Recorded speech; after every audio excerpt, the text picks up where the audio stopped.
Merci, merci chers membres de la communauté, merci. On se retrouve encore aujourd'hui ici. C'est ici que nous devons réfléchir, en tout cas comme nous le disons chaque jour, pas ailleurs. Ici d'abord, ici on parle nation, ici on ne parle pas individu plutôt, on réfléchit pays, on ne réfléchit pas ce qui est inutile. On parle pays, pourquoi? Comme nous le disons, c'est une façon pour nous d'aider les décideurs à pouvoir comprendre ce qu'ils doivent faire pour la nation. Et cela part des avis que nous donnons, parce que nous donnons ces avis à travers ce que vous nous proposez à pouvoir dire. En tout cas, merci. On se rencontre chaque jour. Ici, nous analysons les questions d'actualité, les faits d'actualité, les faits de société. Nous dégageons notre lecture, une lecture partagée avec vous. Et voilà, une fois de plus, on se retrouve aujourd'hui. Aujourd'hui, vendredi 17 janvier 2025. 64 ans après la mort du tout premier ministre de notre pays, Emery Patrice Lumumba. Il partage le même espace de terre que moi. Il était de ma province,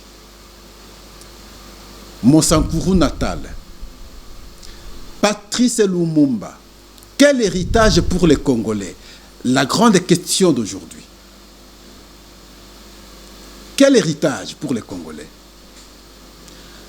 La problématique du nationalisme, qui en fait a été son combat. La guerre contre l'individualisme. C'est comme ça qu'on l'a même considéré comme communiste. Et nous allons analyser cela parce qu'il s'agit ici de la journée où on commémore la mort d'Emery Patrice Lumumba. C'est lui qui visiblement a accepté de sacrifier sa vie pour le pays. En tout cas, merci. Mais bien avant, nous avons certaines informations. Il faudrait dire ici, même si hier nous avons confirmé effectivement que Ngungu a été récupéré par les FARDC, avec raison. Ngungu a été récupéré par les FARDC, mais après qu'on ait constaté que les rebelles, non, je ne parle pas des rebelles, les agresseurs, lancent des bombes, lancent des armes, sinon des munitions, contre la population, et voilà, les militaires congolais ont refusé de sacrifier la population de cette façon plutôt, ont préféré de se retirer stratégiquement, de se replier stratégiquement, et il faut le dire maintenant, Ngungu ne serait pas encore entre les mains des FARDC. Dans ces combats, selon le colonel Moussa, le petit frère de Sultan Makenga serait mort. C'est lui qui menait les opérations, qui coordonnait les opérations entre Ngungu et Rubaya. Et ces affirmations nous sont données par colonel Moussa. Et suivant, et nous allons revenir. Merci beaucoup. Quand on connaît, on connaît. Quand on ne connaît pas, tu n'as qu'à apprendre. Au lieu de parler, il faut voir avec deux yeux. Oh, yo bomoni na se wana nde docteur wa bandaki ko soigner bango. Tala soko ina biso ndenge sali musala. Hein? Groupe des infos. Groupe des infos. Tala pema oyo nga na meli. Sakite mobambiro te wapite mena kolo ya ngomba. Merci beaucoup. Toloba toko wapo na ekolo. Pone ekolo na biso toza capable. Pona yango merci beaucoup. L'autre deuxième information, c'est plus de 600 miliciens Zaïre. Zaïre, c'est son mouvement que nous vous avons annoncé ici, que Thomas Lubanga, c'est lui qui a fait beaucoup de temps à la Cour pénale internationale. 14 ans après, libéré, nous avions eu l'information telle qu'il a encore repris les armes. Il est dans son mouvement militaire, une rébellion Zaïre, et il serait en train de recruter pour le compte de M23. Donc le Zaïre ici serait en intelligence avec le M23 de la même manière que AFC de Nanga est en intelligence avec le M23. Et voilà, ce jour, on nous apprend au moins 600 miliciens de ce mouvement ont fait, ils se sont rendus plutôt au FARDC à partir depuis mercredi plutôt à Mombasa, dans le territoire de Djougou. Je pense que vous voyez à travers les images. Et des actes comme ça, nous ne pouvons qu'encourager. Et si réellement tout cela sont des Congolais, je crois qu'il faut maintenant les encadrer pour d'autres formations. Nous ne pouvons pas, chers Congolais, n'accepter jamais qu'un quelconque monsieur puisse vous encadrer ou vous amener en erreur. Non. Thomas Lubanga a été accusé à son temps pour avoir commis des crimes de guerre. C'est comme ça qu'on l'a amené à la Cour pénale internationale, à l'AIE. Il a passé beaucoup de temps. Et aujourd'hui, vous voulez vous amener maintenant vers ces mouvements des Rwandais et contre votre propre pays. Moi, Pascal, je vous remercie parce que vous aviez pris conscience à temps.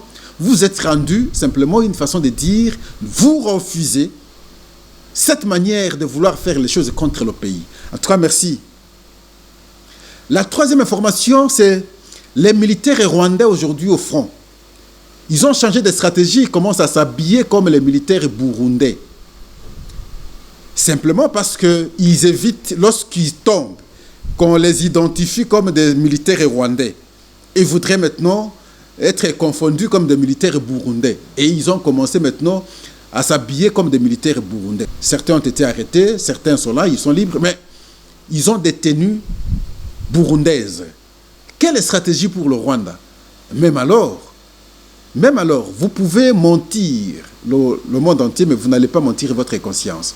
Quand un tel militaire tombe, ça va travailler votre conscience. Ils vont continuer à tomber, mais ils ne sont pas burundais, bien qu'ils s'habillent en tenue burundaise, vous savez bien qu'ils sont rwandais. En tout cas, merci. Et voilà, 17 janvier, question d'analyse pour nous, pour commémorer, bien entendu, la mort de Mary Patrice Lumumba, c'est lui qui s'est battu bec et ongle pour l'obtention de la souveraineté nationale et internationale de la République démocratique du Congo. C'est lui qui est mort à fleur d'âge. Après ce combat, il n'a pas eu le temps d'en bénéficier, il n'a pas eu le temps de redresser les choses au pays. Et très facilement, rapidement, il a été fauché. Il est fauché le 17 janvier 1961. Je veux vous rappeler ici que après son arrestation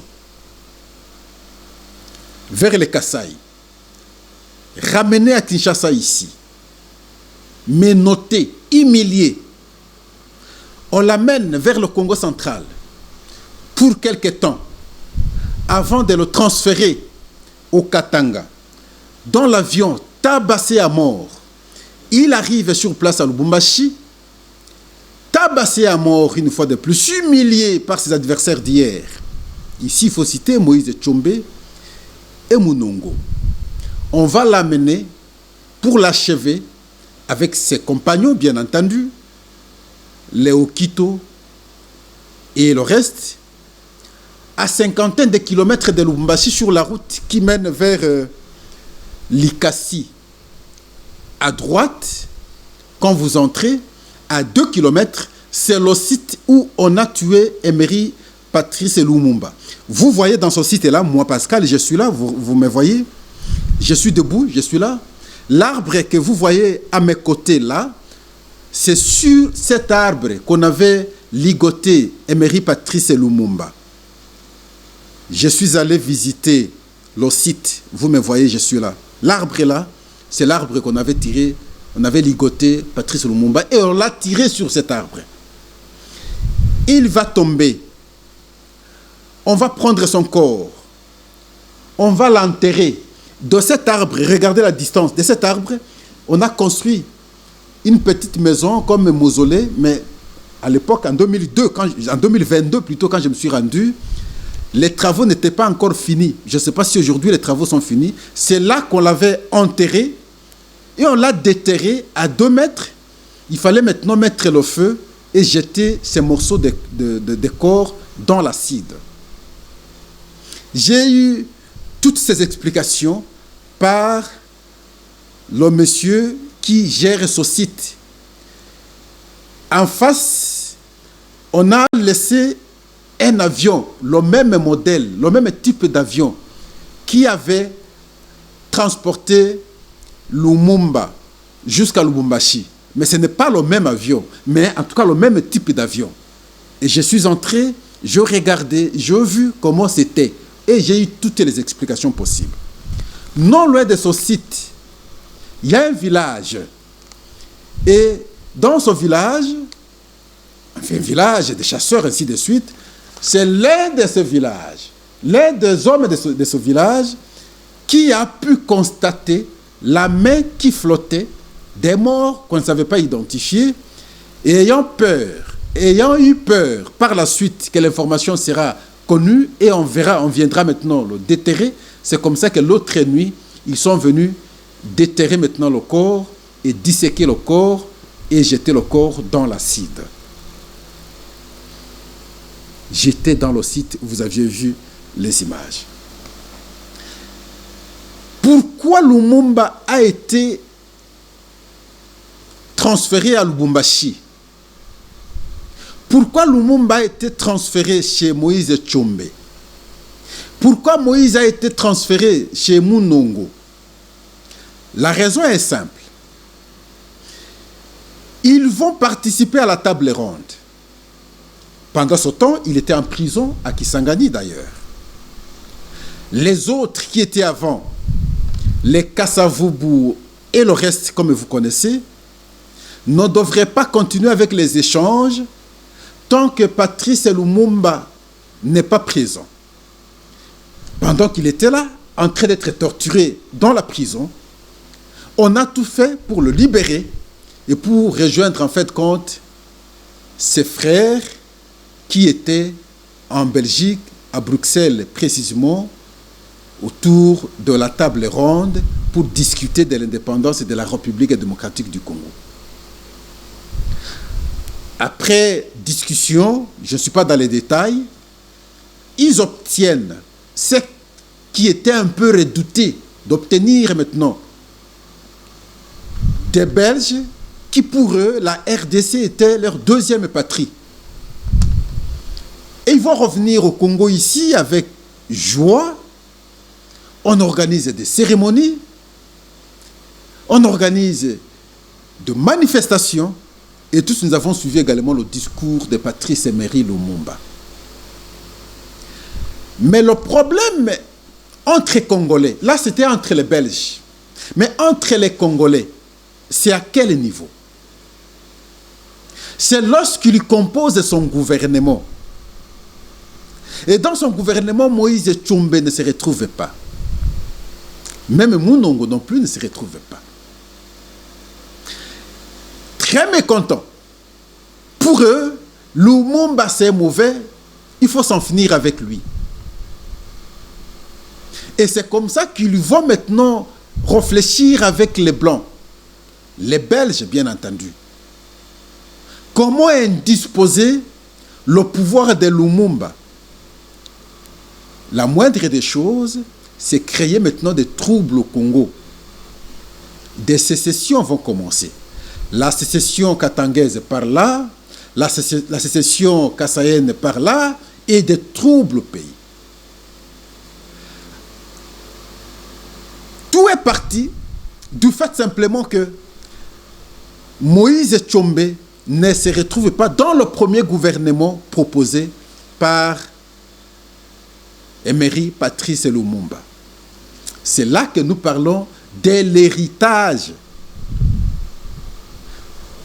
politique, de l'héritage des conflits politiques en République démocratique du Congo. Et ces conflits ne sont pas sur le plan idéologique. Ces oppositions ne sont pas sur le plan idéologique. Les oppositions, les conflits politiques en République démocratique du Congo, c'est contre les individus. Voilà la source. On n'a pas dit non. La conception de Lumumba sur la composition de son gouvernement ne répond pas à mes valeurs, moi en tant que socialiste, moi en tant que libéral, moi en tant que... non. Non, seulement parce qu'il ne m'a pas mis, il ne m'a pas aligné et je ne peux pas cautionner cela, il est mauvais, je dois les combattre. On ne combat pas la pensée politique, on combat cette fois-là l'individu Patrice Lumumba. La conséquence, Lumumba ira maintenant être assassiné là, et lorsque son corps arrive, on va le rappeler ce propos.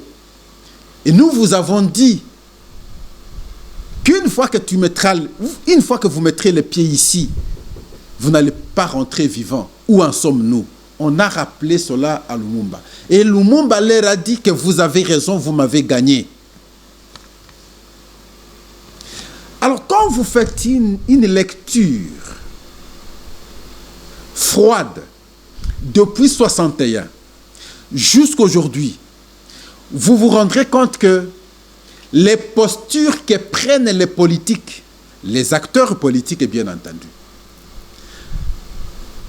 ces postures sont basées sur la contestation de l'individu et non la contestation idéologique. Et vous allez vous rendre compte que, qu'on soit socialiste, qu'on soit libéral, qu'on soit, je ne sais pas, on ne sait pas, nous au Congo, nous ne sommes pas dans les courants de pensée politique. Nous sommes dans le positionnement individuel des acteurs politiques, bien entendu. Quand quelqu'un se dit libéral, c'est faux. Il n'est pas libéral. Il est seulement acteur politique congolais. Quand quelqu'un se dit socialiste, c'est faux. Il n'est pas socialiste. Il est seulement acteur politique congolais. La preuve, c'est que quand on compose le gouvernement, c'est le méli-mélo. Même dans leurs idées, vous ne sentez pas le socialisme, vous ne sentez pas le libéralisme, vous ne sentez pas cela. Dans leurs actions, vous ne voyez pas le libéralisme, vous ne voyez pas le socialisme, vous ne voyez pas le reste, il n'y a rien. Nous ne sommes pas dans les idéologies politiques. Nous sommes dans le combat politique, le combat de positionnement. Et le combat de positionnement est couvert par le prétexte idéologique, alors qu'en réalité, l'idéologie n'existe pas. Et tout est parti de ce combat que Moïse avait mené contre Patrice Emery Lumumba. Les gens, lorsqu'ils ont vu qu'à travers la protestation contre l'individu, Lumumba, simplement parce qu'ils ne vont pas se retrouver dans le gouvernement, mais ils ont gagné des espaces, ils ont eu le Katanga. Ils ont créé la sécession, ils ont eu le pouvoir. Donc, il y a possibilité d'avoir le pouvoir tout en contestant l'individu, pas les idées de l'individu. Et quand vous suivez nos débats, vous n'entendez pas les débats sur les idées. L'opposition, notre opposition n'est pas faite sur les idées. Ce n'est pas le programme comme son programme, et c'est si moi je pose mon programme qui est en contradiction. Regardez ce que c'est fait en France aujourd'hui. Macron, par ses velléités, pense qu'on ne peut pas confier le pouvoir aux républicains. Il fait ces choses de la manière qu'il a pu le faire. Les premiers ministres qui sont proposés, lorsqu'ils vont présenter le programme à l'Assemblée nationale, chaque parti politique garde son idéologie, défend sa pensée au regard de son combat. Et c'est sur le plan idéologique. Vous parlez de la retraite, oui, mais voici ce que nous pensons. On discute même sur l'âge, au moins avec quelques mois. Non, 65 avec 4 mois. 65 avec... Ça, c'est les idéologies qui poussent les gens à pouvoir produire de telles réflexions. Ils s'opposent sur le plan idéologique. Mais chez nous, c'est les individus. Tel individu ne m'arrange pas. Nous, on n'a pas d'idéologie. Nous, on n'a pas d'idéologie.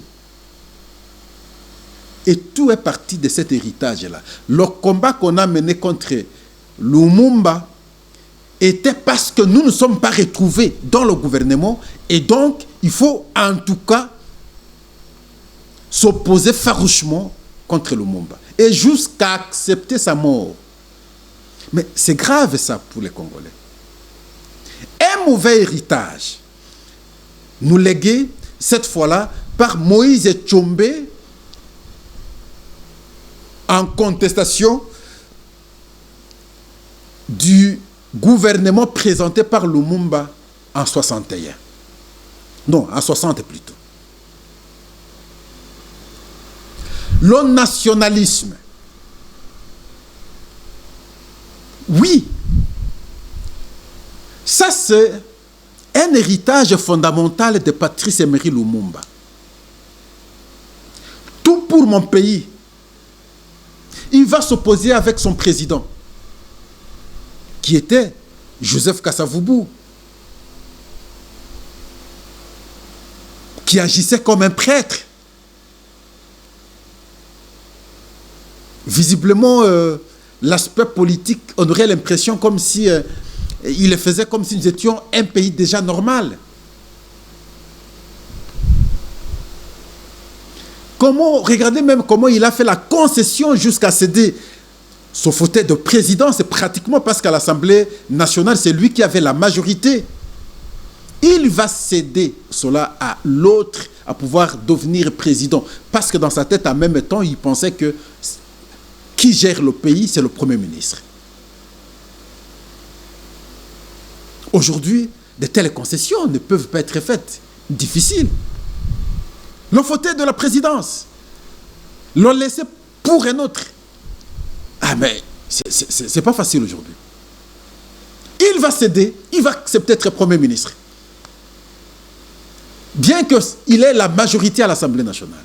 Et c'est Kasavubu Joseph qui sera élu par les députés à l'Assemblée nationale comme président de la République, premier président de la République démocratique du Congo. Ne défendre que les intérêts de son pays. Parce qu'il va aligner ses idées de cette façon. L'homme blanc qui voulait nous manipuler, nous opposer les uns et les autres, va se rendre compte que cet homme est contre mes intérêts et contre nos intérêts. On va tout faire, on va créer des choses. Le communiste. Mais si c'est pour l'intérêt de la communauté, et la chanson à son temps, on disait, Lumumba, je suis encore, bon, nous on a trouvé ça, bon, un peu avant, mais les idées, ce combat nous avions trouvé après la mort de Lumumba, nous sommes nés, on disait, bon, voilà, à son temps, si vous acceptez le communisme voudrait dire, bon, si vous avez votre femme devient pour tout le monde. Si vous avez votre maison, la maison devient pour tout le monde. Et on a véhiculé de telles idées. Les gens, à son temps, n'étaient pas suffisamment instruits. On cru que c'était vrai et ont commencé à s'opposer à cette notion de communisme. Et alors qu'en réalité, ce n'était pas ça. Ce n'était pas ça. Les Occidentaux avaient leur plan de contrôler le monde, surtout l'Afrique. On ne pouvait pas accepter à son temps qu'un Africain soit avec, aujourd'hui la Russie par exemple, et contre nos intérêts, parce que nous sommes dans le sens du capitalisme. Nous sommes forts, nous devons rester forts. Vous êtes faibles, nous allons marcher sur vous. Voilà, on va l'accuser comme ça. On va forcer les arguments pour qu'il soit haï. Jusqu'à ce qu'on obtienne sa tête, après avoir tout tenté. Jusqu'à ce que son proche, celui qui lui a amené du néant, qui est devenu même le secrétaire du gouvernement, et en fait, quand un jour être préparé pour devenir président de la République, ici je vais parler de Désiré Mobutu, et c'est lui qui l'a fait même colonel à son temps, et va tout faire avec ses malins belges pour éliminer Patrice Emery Lumumba. Si au moins ils avaient compris que nous avons un défi, relever son pays, l'amener à un niveau admirable à travers le monde, ils ne poseraient pas cet acte.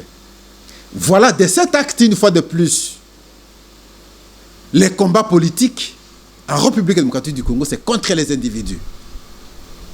Et non contre les idéologies, c'est contre les individus. Posons-nous la question. Quelle est cette idée mauvaise de Lumumba sur la nation qui pouvait pousser ses frères et sœurs à l'éliminer, c'était quelle idée? Quelle est cette mauvaise idée sur la nation de Lumumba qui pouvait pousser ses frères et sœurs à se coaliser avec les Belges pour l'éliminer? Quelle est cette idée? Et pourtant, dans ces différents discours que nous suivons aujourd'hui, il ne mettait au premier plan que la nation. Même à 2 minutes avant sa mort, quand il s'adressait à sa femme, à ses enfants, il leur a promis un avenir radieux de la République démocratique du Congo. Le combat qu'il a mené allait au-delà de sa personne comme individu. L'intérêt est pour la nation. Est-ce qu'aujourd'hui, nos acteurs politiques savent s'engager de cette façon? Mettre au premier plan les intérêts de la nation et leurs intérêts privés au second plan? La réponse, de mon point de vue, est non. Visiblement, les gens se battent pour leurs intérêts. La simple preuve, regardez lorsqu'ils ont l'argent, ils ont des châteaux en France, des châteaux en Belgique. La même Belgique qui vous a... C'est pas possible. Ils ont des châteaux partout à travers le monde. Mais vous avez l'argent, construisez votre pays. Construisez votre pays. Non. Quand même, un petit frère me posait la question la fois passée. Oui, mais en termes de construction, parce que nombreux sont allés construire ailleurs, à l'extérieur, ainsi de suite. Qu'est-ce qu'on peut garder de Kasavubu qui a eu 5 ans de gestion, comme construction à son temps, où on peut, bon, voilà, il a fait ça pour l'intérêt de la nation. J'ai dit non, ne parlez pas de Kasavubu parce qu'il était trop rationnel, trop logique. L'argent de l'État, lui, ne pouvait pas mettre la main, ainsi de suite, tout ça. Oui, bon, d'accord, vous excluez Kasavubu. Mais Mobutu, alors, il a eu tout le temps. Et quand je le cite, le palais du peuple, tout ça, bien, ah non. La gestion de l'État dans un pays comme celui-ci pendant 32 ans. Et vous ne transformez pas ce pays, on serait comme la... Ça, c'est le petit qui m'a dit. On serait comme Dubaï, on serait comme Inde aujourd'hui, on serait comme la Chine, tout ça. Parce que dans les cinquantaines, même au début 60, nous avions le même niveau que le Canada et le reste. Mais aujourd'hui, ils sont à quel niveau? Donc, on ne peut pas citer le palais du peuple comme exemple, le stade de Martyrs comme exemple, alors qu'on a eu tout le temps, on pouvait transformer le pays. Je me suis dit, je l'ai regardé, je l'ai dit facilement, vous avez raison. Pire encore, vous prenez le temps de Kabila, vous additionnez les deux. 18 plus 4, je crois que nous sommes dans les 22-23. Mais en termes de transformation, ne fût-ce que la capitale, le prévalu a été à quel niveau? Mais zéro du tout. Là j'ai eu du mal à pouvoir argumenter. Je me suis limité, comme je le dis de temps en temps. Non, il a élargi le boulevard. Il s'est moqué de moi, il m'a regardé, mais grand frère, tu n'es pas sérieux? Comme il a élargi le boulevard, il a construit le musée. Il a construit l'hôtel du gouvernement sur le boulevard du 30 juin, là où il y a les sièges de ministère. Et je me suis arrêté là, mais le petit m'a fixé le regard, et vous voyez le regard de rejet. Pendant vingtaine d'années, sinon on exclut pour son père, parlons maintenant de Joseph Selmon, pendant 18 ans. Visiblement alors, c'est que l'amour de la patrie n'existait pas. L'amour de la patrie n'existait pas. Mais on aime le Congo pour avoir ce que le Congo a. Mais on n'aime pas le Congo pour le transformer. Voilà. Donc, 64 ans après la mort du premier ministre de notre pays, les acteurs politiques n'ont pas su penser au redressement efficient de notre pays, n'ont pas su penser mettre le pays en compétition en termes d'émergence, n'ont pas su comprendre que le pays a tout, il faut tout faire pour le transformer vite. On n'a pas su comprendre que notre pays est convoité de l'extérieur et voilà, il faut se vendre cher. Ils n'ont pas su comprendre qu'il faut travailler pour le pays. Et les gens, depuis 61 jusqu'à aujourd'hui, nous parlons de 64 ans après, les gens ont travaillé pour leur ventre. Ignorant que tout coule, tout passe, rien ne demeure. On n'a pas su travailler pour le pays, on n'a pas su transformer pour le pays. Nous sommes restés avec des écoles nous construites par les Belges à son temps, pendant la colonisation. Ces écoles sont jusqu'à aujourd'hui. Les hôpitaux nous construits par les Belges à son temps. Ces hôpitaux sont jusqu'à aujourd'hui. Les routes nous construites par les Belges, c'est les mêmes routes que nous utilisons, nous pratiquons aujourd'hui. Mais finalement, c'est quoi? Qu'est-ce que nous avons fait pendant tout ce temps? Nous avons été tellement inconscients. Si nous disons nous, c'est par modestie, mais sinon, les acteurs politiques de notre pays ont été inconscients pendant longtemps. Dans l'incapacité de transformer le pays. Même si on peut dire, oui, mais parce que la main mise de ceux qui nous ont colonisés est toujours là, oui, je suis d'accord, mais on pouvait manager autrement. On pouvait manager autrement. Le Rwanda ne pouvait pas aujourd'hui se transformer en puissance sur la République démocratique du Congo. Je suis désolé, on n'a pas su manager. Nous n'avons pas su naviguer dans les temps. Nous avons cru que, bon, voilà, j'y reste et j'y resterai éternellement. On n'a pas compris qu'on passe aussi si vite qu'on laisse la nation, il faudrait la transformer pour des générations qui vont venir puis se retrouver. On n'a pas compris cela. Et nous commémorons aujourd'hui 64 ans après la mort de celui qui, dès le début, avait des pensées illuminées pratiquement. Que nous, aujourd'hui, nous ne parvenons pas à pouvoir atteindre le même niveau de réflexion pour la transformation de ce pays. Si au moins on l'avait accompagné, si au moins on avait eu, en tout cas, les mêmes idées, on gardait la même logique, je crois aujourd'hui, on aurait un autre pays. Malheureusement, nous sommes dans cet état et nous ne pouvons que nous reprocher afin de prendre conscience, de reprendre l'élan, de nous dire, voilà, l'avenir est là devant nous, nous avons tout le potentiel que le reste du monde n'en a pas, transformez-le pour l'intérêt de tout le monde, ce sera alors une très très bonne chose. En tout cas, merci. Merci, n'allez jamais ailleurs. C'est ici que nous devons réfléchir de temps en temps. Et pire encore, dans cette inconscience, on ramène la dent de Lumumba ici. Regardez comment on a profané. Regardez comment on a profané. Mais c'est une dent. Vous la prenez, vous cherchez à la voir pour en faire quoi? Vous allez la vendre, vous allez l'exposer où? Dans une musée, tout ça. Dans un musée, vous allez faire quoi? Vous allez faire quoi avec la dent? On l'a profané comme ça. En tout cas, merci. N'allez jamais ailleurs, c'est ici. Nous vous remercions. L'objectif n'était pas de retracer l'histoire. Notre objectif était de tirer les leçons, les enseignements, afin de comprendre ce que nous devons faire aujourd'hui, 64 ans après. Merci. Au revoir.